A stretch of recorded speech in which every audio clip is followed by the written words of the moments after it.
Good morning, नमस्कार, वंदे मातरम। आप सभी का फीडबैक बहुत अच्छा मिल रहा है, थैंक यू सो मच। अभी तक हमने आपको क्वांट चैलेंजेस के अपनी ऐप के माध्यम से 10 टेस्ट दिए हैं और इन 10 टेस्ट में से जो हमने टॉप क्वेश्चंस किए हैं उसमें जो आपने डाउट्स पूछे हैं उन डाउट्स को सॉल्व करने के लिए ये आज ये वीडियो हम बना रहे हैं। It is basically useful for CAT, XAT and IPMAT. हालांकि ये सीईटी, एसईटी, बैंकिंग के लिए भी यूजफुल रहेगा, but primary it is for CAT, XAT and IPMAT. तो आज हम लेंगे 8 इंटरेस्टिंग क्वेश्चंस जो सारे हमारे क्वांट चैलेंज टेस्ट में से लिए गए हैं। लेते हैं question number 1। The rate of increase of the price of sugar is observed to be 2% more than the inflation rate expressed in percentage. 2% more than the inflation rate. मतलब ये हुआ कि शुगर की प्राइस का जो रेट ऑफ इंक्रीज होगा ये होगा इन्फ्लेशन रेट का +2%। जितना भी इन्फ्लेशन बढ़ेगा उससे +2% बढ़ेगा शुगर की price. Okay, the price of sugar on January 194 ₹20 पर kg। 194 को शुगर की प्राइस 20 रुपीज है। The inflation rate for the years 94 and 95 are expected to be 8% each. ये आपका कितना इन्फ्लेशन रेट? ये आपका 8% है। रेट ऑफ शुगर बढ़ेगा +2%, मतलब हो जाएगा 10%। तो शुगर की प्राइस कितनी बढ़ेगी? That will be 10%। The expected price of sugar on January 196 would be, हमको 1196 प्राइस निकालना है, मतलब 20 को हमको 2 साल बाद की प्राइस निकालना है। Now dear friends, if 20 is original price और प्राइस बढ़ेगी आपकी 10% से, तो 10% इंक्रीज होगी तो प्राइस होगी 110%। ये 1 साल के बाद और ये 2 साल के बाद। The final answer is coming to be 24.2। That's it.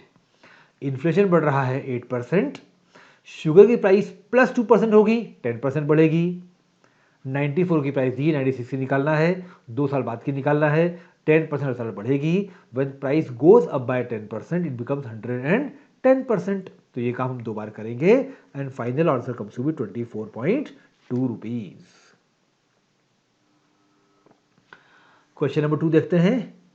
The number of votes not cast for the Praja party increased by 25% national election over those not cast for it in the previous assembly polls। मतलब पहले हुए थे assembly poles और बाद में हुए national elections. अब जो वोट नॉट फॉर प्रजा है, क्या है भाई? नॉट फॉर प्रजा पार्टी, जिसके खिलाफ गए हैं, वो वोट्स बढ़ गए हैं 25% असेंबली की बजाय नेशनल इलेक्शंस में। And the Praja Party lost by a majority twice as large as that by which it had won the assembly polls। तो प्रजा पार्टी ने असेंबली पोल्स जीते थे लेकिन नेशनल पोल्स लूज किए। क्यों लूज किए? क्योंकि जो इसके खिलाफ वोट थे वो 25% से बढ़ गए। If a total 2,60,000 people voted each time, दोनों बार, असेंबली में भी नेशनल में भी, how many voted for the Praja party in the assembly elections. हमें निकालना है कि प्रजा पार्टी को असेंबली में कितने लोगों ने वोट किया। आप देखिए, असेंबली इलेक्शंस प्रजा पार्टी ने जीते थे। So definitely to win in elections आपको टोटल वोट्स में अपोनेंट से ज़्यादा मिले होंगे, तो मोर देन हाफ मिले होंगे आपको। तो 260 का मोर देन हाफ क्या होता है भाई? 130 ज़्यादा होगा। देखिए, तो option number A cancel, option number D cancel. हम केवल बी और सी को ट्राई करके इसका आंसर निकाल सकते हैं। तो सॉल्यूशन करने में हम देखेंगे कि असेंबली में कितने वोट पड़ते हैं। पहले ट्राई करते हैं बी ऑप्शन को। देखिए, तो बी कह रहा है कि प्रजा पार्टी को वोट मिले थे 1,50,000, तो उसके खिलाफ वोट पड़े होंगे 1,10,000, राइट। अब नेशनल में क्या हुआ? देखिए, असेंबली के नेशनल में जो अगेंस्ट वोट थे ये बढ़ गए हैं 25%। तो ये कितने हो गए? देखिए, ये 1,10,000 + 25%, 137,500, और इसलिए नेशनल के वोट हुए 122,500। ये निकालेंगे हम। टोटल वोट्स 260 में से अगेंस्ट माइनस करके इसके वोट्स निकाल लेंगे। अब देखिए, असेंबली में प्रजा पार्टी जीती है कितने वोटों से? 40,000 जीती है। और नेशनल ये हारी है कितने वोटों से? 15,000 से हारी है, गैप ऑफ दीज टू। तो क्या 15,000 40,000 का डबल है? बिल्कुल नहीं। तो ऑप्शन बी आपका कैंसिल हो रहा है। अब ऑप्शन सी बच रहा है, हम मार्क भी कर सकते हैं। चलिए अभी ट्राई कर लेते हैं, वैसे मार्क तो हमें सी ही करना है। अब देखिए सी क्या बोल रहा है, फॉर प्रजा पार्टी वोट है 1,40,000, तो उनके अगेंस्ट वोट कितने होंगे? वो उनके अगेंस्ट वोट होंगे 1,20,000। अब नेशनल में ये अगेंस्ट वाले वोट 25% बढ़ गए हैं, तो कितने होंगे? 150 हो जाएंगे, तो इनको मिलेंगे 110। 260 माइनस 150 इज 110। अब देखिए प्रजा पार्टी असेंबली कितने वोटों से जीती थी? 20,000 से जीती थी। और नेशनल कितने वोटों से हारी है? 40 से हारी है, तो डेफिनेटली ये ट्वाइस हो रहा है। तो this is the right choice, option number C is right. तो इस क्वेश्चन में पूरी सिचुएशन को समझकर हम ऑप्शंस पर अप्लाई करके we can find out that C is the best answer. After allowing a discount of 11.11%। अब सबसे पहले देखिए दोस्तों, 11.11% का मतलब होता है 1/9। अब यदि आप डिस्काउंट दे रहे हो 1/9 का, तो डिस्काउंटेड वैल्यू क्या होगी? 8/9। आप 1/9 का डिस्काउंट दे रहे हो, तो डिस्काउंट के बाद कितना बचेगा? 8/9 बचेगा। और trader still makes a gain of 14.28%। अब देखिए 14.28% इज इक्वल टू 1/7। हमको इतना प्रॉफिट हो रहा है। प्रॉफिट कब होगा? जब सेलिंग प्राइस में हमको 1/7 का प्रॉफिट चाहिए, तो हम 8/7 से सेल कर रहे होंगे, तो आएगी हमारी सेलिंग प्राइस। देखिए 1/7 का प्रॉफिट चाहिए, तो सेल करेंगे 8/7 में। ये दो बातें आपको हेल्प करेगी क्वेश्चन को सॉल्व करने में। At how many percentage above the cost price does he mark on his goods? वो अपने गुड्स को कॉस्ट प्राइस से कितने ऊपर मार्क करता है। देखिए जो भी आपकी मार्क्ड प्राइस है, आप उसको डिस्काउंट कर रहे हैं 8/9 से, और जो आ रहा है वो कॉस्ट प्राइस का 8/7 आ रहा है। ध्यान दीजिए, हम कॉस्ट प्राइस को क्या अज्यूम करते हैं? हम कॉस्ट प्राइस को 100 अज्यूम करते हैं। तो कॉस्ट प्राइस का 8/7 आपकी सेलिंग प्राइस है, और वो कितनी है? मार्केट प्राइस में से 1/9 डिस्काउंट देने के बाद। अब इस 8/9 को यहाँ ले आइए, ये हो जाएगा 9/8। तो ultimately 100 into 9/7, 900/7 comes to be 128.56। मतलब यदि आपकी कॉस्ट प्राइस 100 है, तो आपकी मार्क प्राइस आ रही है 128.56। और सवाल पूछा है आपने कितने परसेंट ऊपर मार्क किया है। यदि 100 को आपने इतना मार्क किया है, तो आपने मार्क अप किया है 28.56%। ये आपका मार्कअप है, इतने परसेंटेज प्राइस को आपने बढ़ाकर लिखा है। क्वेश्चन 4 पे आते हैं दोस्तों। A shopkeeper sold 7 items, all of which are of the same cost price. सभी की कॉस्ट प्राइस सेम है, such that profit percentage on no 2 items is the same. पर सबका प्रॉफिट परसेंटेज अलग अलग है। The profit made on the given items were in an arithmetic progression. सारे profit आपके AP में हैं। If the profit percentage of the item the selling price of which is 4th highest and the item the selling price of which is 7th highest were 13% and 10%. अब देखिए first, second, third, fourth, fifth, sixth, seventh. तो fourth high से आपने earn किया है 13%, और seventh high से आपने अर्न किया है 10%। Find the profit percentage on the whole. इन सबका ओवरऑल मुझे प्रॉफिट परसेंटेज निकालना है। अब सिंपल सी बात है, जब 7 आइटम्स का ओवरऑल प्रॉफिट परसेंट निकालेंगे और सबकी कॉस्ट बराबर है, तो वो आएगा एवरेज। क्या आएगा भाई? हमको निकालना है average of 7 profit percentages, because जब कॉस्ट प्राइस सेम है तो नेचुरली एवरेज प्राइस ही ओवरऑल प्राइस होगी। और 10 आइटम्स का एवरेज मतलब मीन, मतलब बीच में कौन सी प्राइस है? फोर्थ है, उसमें कितना कमाया है? 13%। तो हमारा आंसर आएगा 13%। देखिए no need to think a lot. जब 7 आइटम्स हैं, तो 7 आइटम्स का एवरेज क्या होगा? 4th item. क्यों? बिकॉज सभी एपी में है, सबका कॉमन डिफरेंस है, तो naturally middle item is going to be the average. ये एवरेज है, इसमें कमाया 13%, तो आपका ओवरऑल प्रॉफिट होगा 13%। तो this question is tricky. Shabnam is considering 3 alternatives to invest her surplus cash for week. अब देखिए बड़ा इंटरेस्टिंग क्वेश्चन है ये। यहाँ पर हमको निकालना होगा कि आपके पास 3 अल्टरनेटिव्स हैं अपने पैसे को इन्वेस्ट करने के। She wishes to guarantee maximum returns on investment. चाहती है कि गारंटी हो ज़्यादा से ज़्यादा रिटर्न मिलने का, गारंटी रिस्क नहीं लेना है उसको मैक्सिमाइज करना है अपने गारंटी रिटर्न को। She has 3 options each of which can be utilize full or partially in conjunction with others. अब ऑप्शन ए क्या बोल रहा है, इन्वेस्ट इन अ पीएसबी, तो डेफिनेटली आपको रिटर्न मिलेगा 0.10% का। यदि आपने पब्लिक सेक्टर बैंक में लगा दिया तो आपको इतना परसेंट मिलेगा फिक्स्ड, ये गारंटी हो गई। ऑप्शन बी कह रहा है invest in mutual funds of ABC limited, a rise in the stock market will result in return of +5%। Market बढ़ा तो आपको भरपूर फायदा होगा, while fall will Intel return of -3%। अब देखिए ऑप्शन बी अकेला नहीं हो सकता, बिकॉज मार्केट गिरा तो आपको हो जाएगा लॉस और आपको तो गारंटेड मैक्सिमम प्रॉफिट चाहिए। सी कह रहा है invest in mutual funds of CBA limited, a rise in stock market will result in return of -2.5%।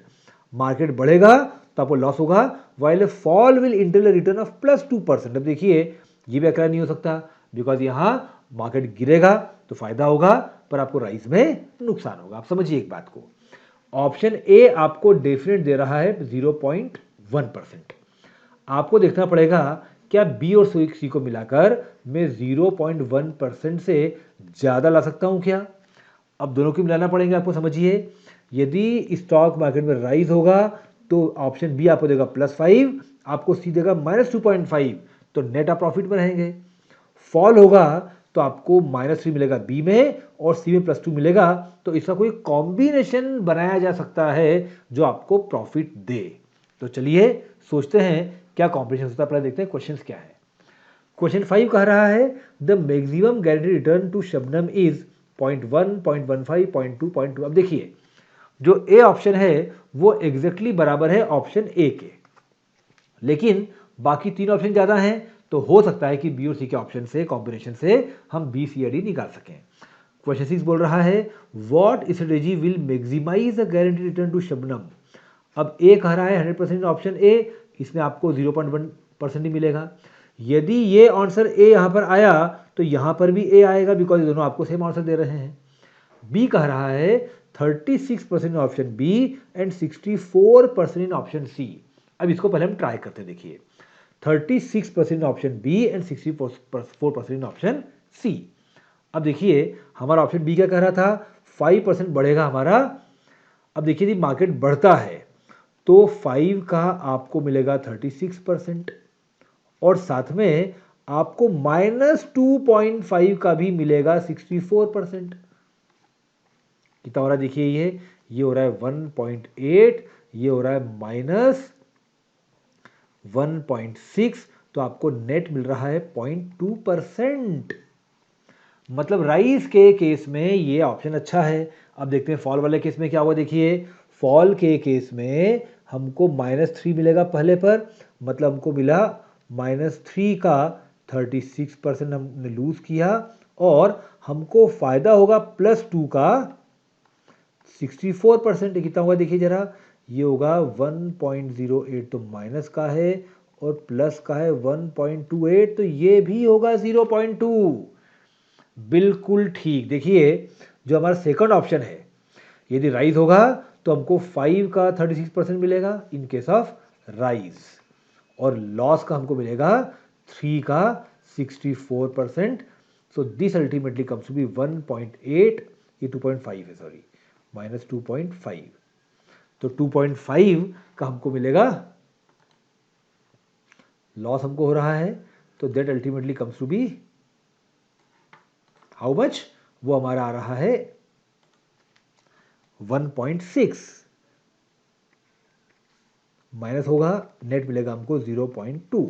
और फॉल के केस में हमारा देखिए फॉल में क्या है, हमारा फॉल में है -3 और +2, तो हमको -3 का लॉस होगा 36% और हमको +2 का प्रॉफिट होगा 64%।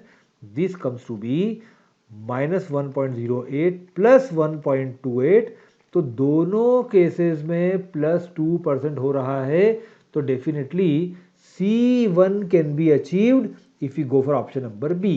तो जैसे ये दोनों ऑप्शन हो सकते थे, लेकिन चूंकि हमको 0.1 से ज़्यादा मिल रहा है 0.2, तो now this option is cancelled. अभी हमारे लिए सही ऑप्शन हुआ। सी कह रहा है 64% ऑप्शन बी अब और एंड 36 इन ऑप्शन सी। अब ट्राई करके देखिए, राइस के केस में हमको फ़ायदा हो रहा है बी में 5, तो 5 का 64% और लॉस हो रहा है 2.5 का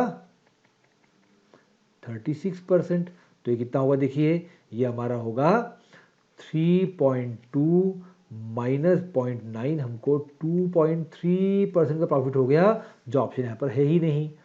तो ये गलत लग रहा है, पर फिर पूरा कर लेते हैं इसको।